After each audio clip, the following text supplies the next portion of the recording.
Bonsoir à tous, ravi de vous retrouver pour cette première édition complète de la soirée sur Al-Oula. Voici les titres de l'actualité.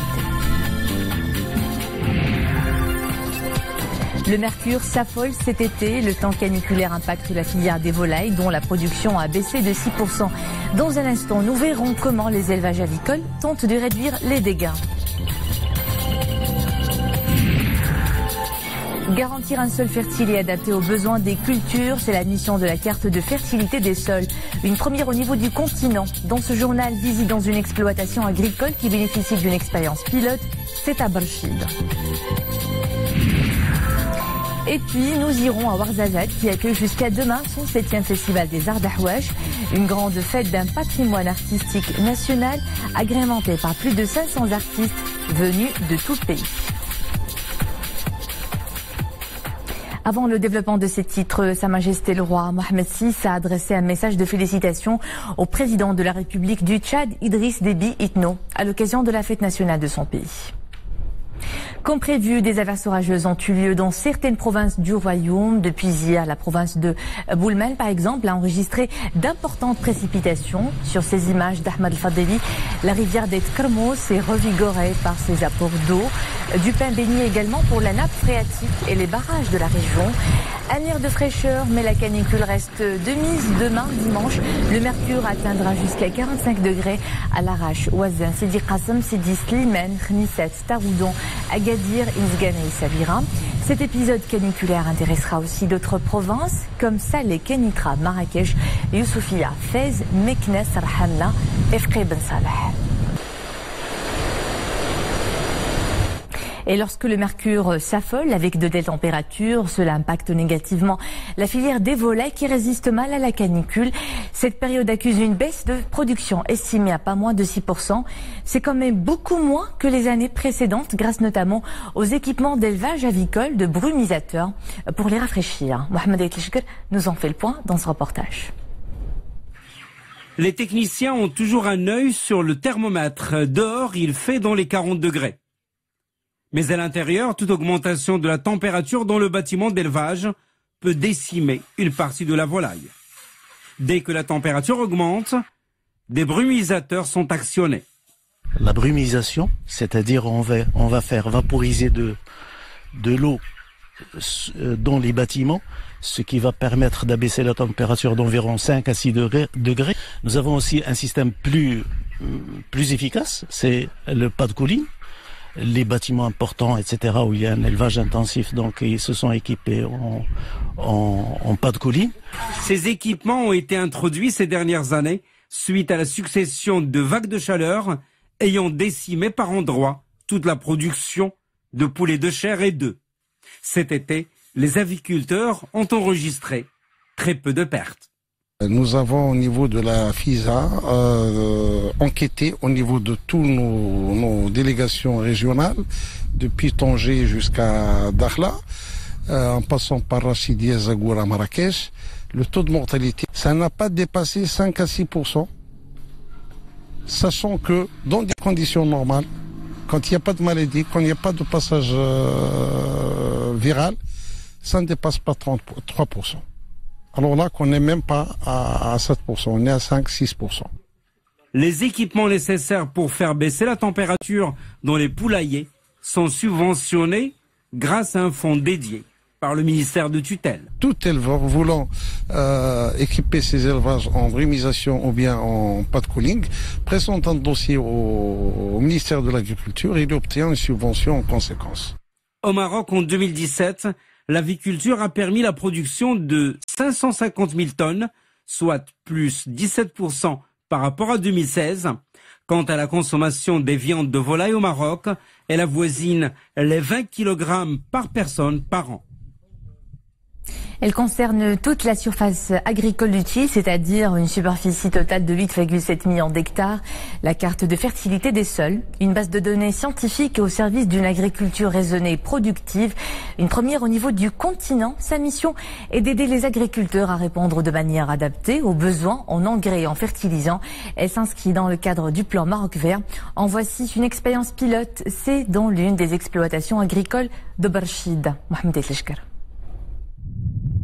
Des échantillons du sol de ce champ agricole dans la province de Barchid ont été prélevés et des ingénieurs agricoles ont défini avec précision les besoins de ce type de sol en engrais et en fertilisants.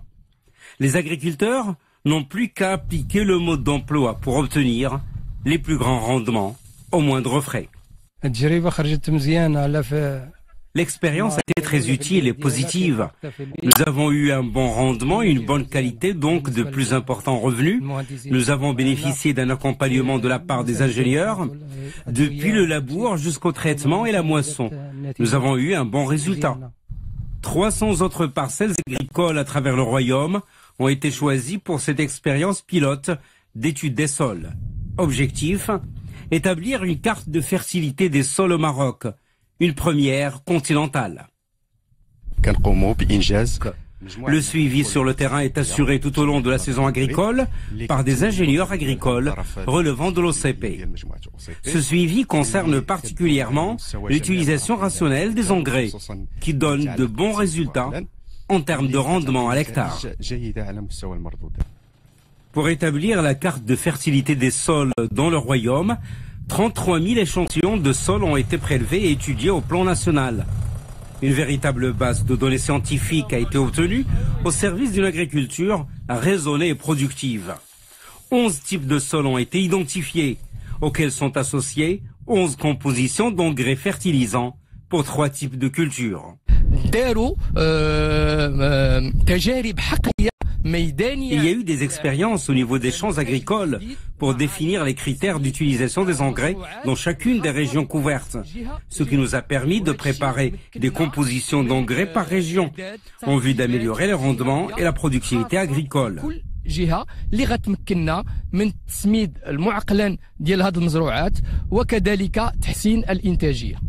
Grâce à ce projet, les agriculteurs pourront optimiser les ressources en eau de leurs exploitations et déterminer avec précision leurs besoins en engrais.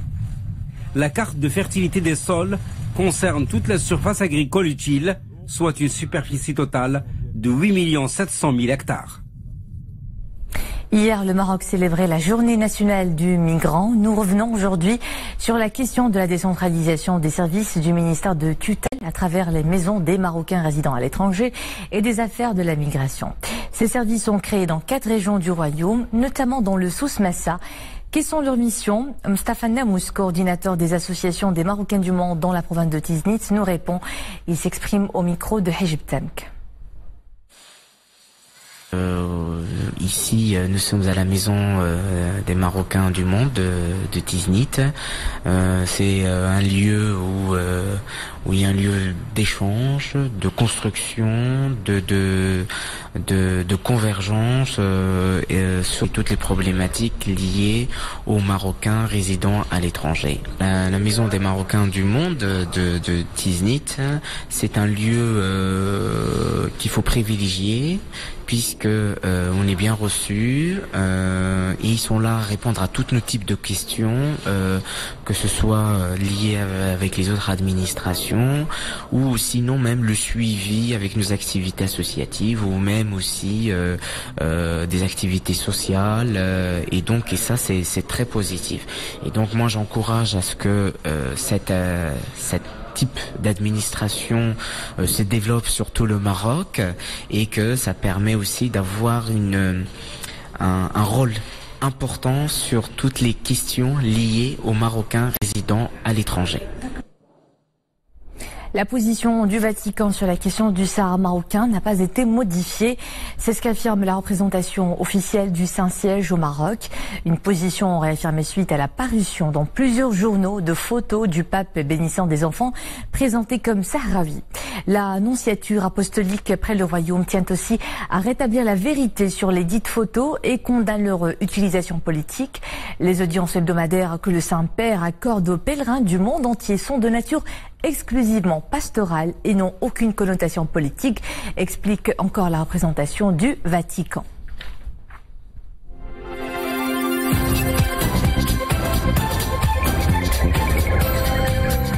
Le navire humanitaire Aquarius continue sa mission de sauvetage de migrants au large de la Libye.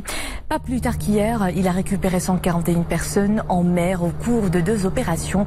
Parmi les secourus, des femmes et des mineurs non accompagnés, essentiellement originaires de Somalie et d'Érythrée.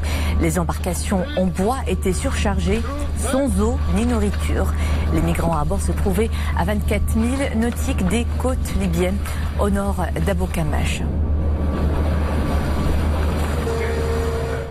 Colère en Roumanie, des dizaines de milliers de manifestants sont descendus dans la rue hier à Bucarest et dans plusieurs villes du pays pour protester contre le gouvernement social-démocrate. Des manifestations violemment réprimées par les forces de l'ordre. 1 millier de gendarmes et de policiers anti-émeutes sont intervenus pour évacuer la place de la Victoire, théâtre d'échauffourée. Près de 250 personnes ont été blessées. Le président Klaus Iohannis a condamné la violence excessive, selon lui, dont la police a fait preuve. Cet incident à présent aux États-Unis, un employé de la compagnie Alaska Airlines s'est emparé d'un avion vide et s'est écrasé en quittant l'aéroport de Seattle-Tacoma. La police locale explique qu'il s'agit d'un suicide et écarte la piste terroriste. Personne d'autre n'est impliqué, confirme-t-elle. 2 avions militaires F-15 ont surveillé et suivi l'avion à son décollage, mais ne sont pas intervenus dans l'accident.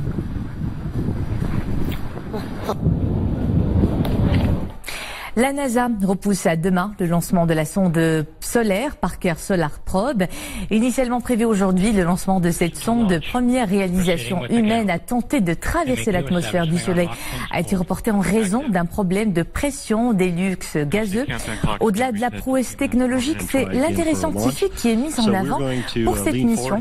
Il s'agit de comprendre pourquoi la couronne est environ 300 fois plus chaude que la surface du Soleil et pourquoi ces particules énergétiques produisent des tempêtes électromagnétiques pouvant perturber le fonctionnement du réseau électrique sur Terre.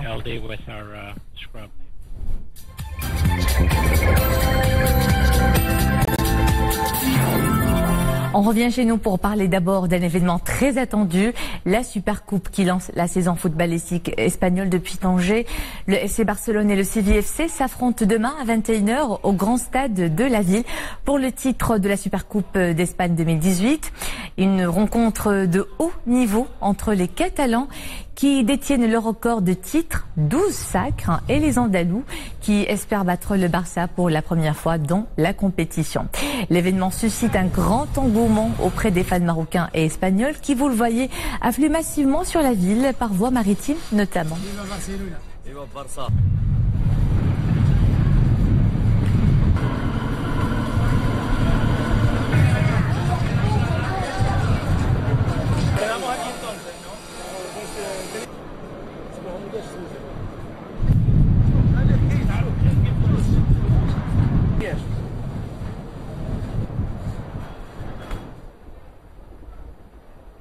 De tels événements ont de quoi booster l'attractivité touristique de la ville du Détroit.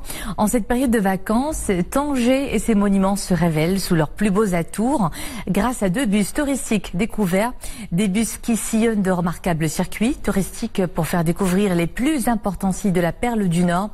Si le cœur vous en dit, faites-y un tour. En voici un avant-goût dans ce reportage de Saïd Naji, Hanis Aboumendi et Mounia Marouche. Quand ils traversent les artères de la ville, ils ne passent pas inaperçus. Ces nouveaux véhicules décapotables confèrent un petit air londonien sur la ville de Détroit. À bord de ces bus, les touristes explorent confortablement les sites emblématiques de la ville et suivent un petit cours d'histoire un peu particulier.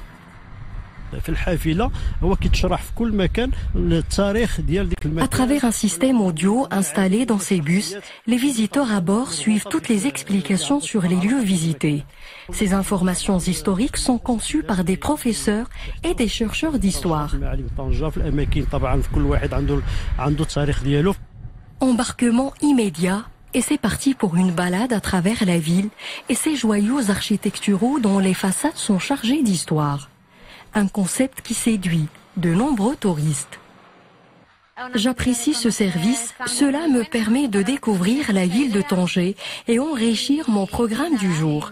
C'est vraiment une bonne idée. À Quand tu n'as que quelques jours pour découvrir une ville aussi grande que Tanger, ce moyen de transport est pratique et permet surtout de voir beaucoup de choses à la fois.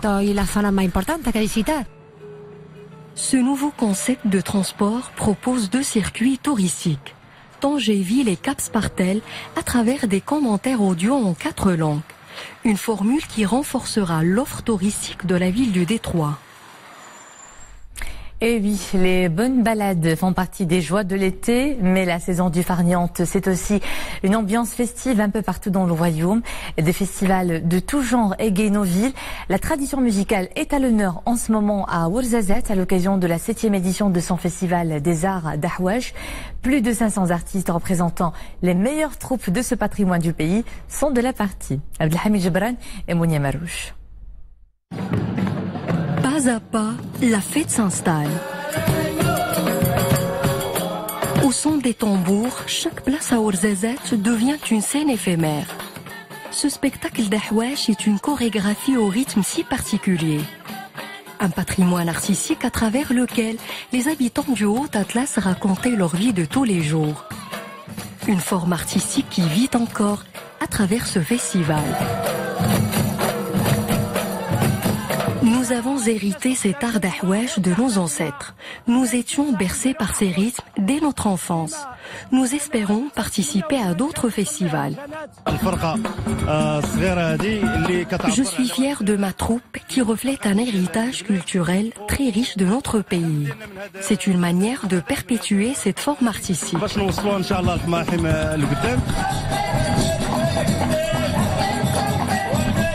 À quelques encablures, une autre ambiance, un autre spectacle et des costumes traditionnels comme à l'époque de leurs ancêtres.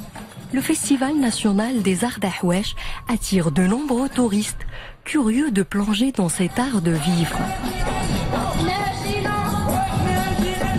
Pour les festivals, je l'ai découvert par hasard. C'est un habitant qui m'a dit d'aller voir. Et je trouve ça sympa que tout le monde, toutes les tribus se rejoignent ici et montrent leurs traditions et ce qu'ils savent faire.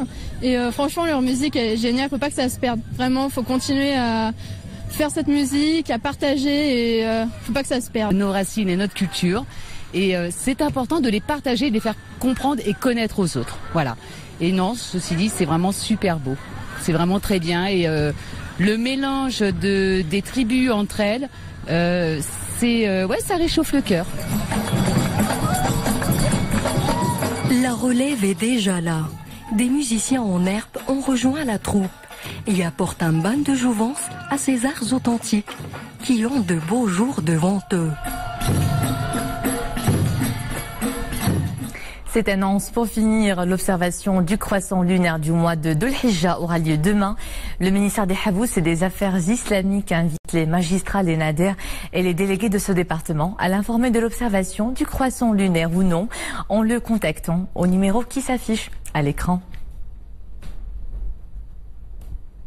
Et c'était le mot de fin de cette édition. Merci de nous être fidèles. À 21h30, c'est Qais Mouassine que vous retrouvez pour une nouvelle édition complète en arabe. Et demain, c'est Messaïna Zdar qui sera aux commandes du 19h. À bientôt.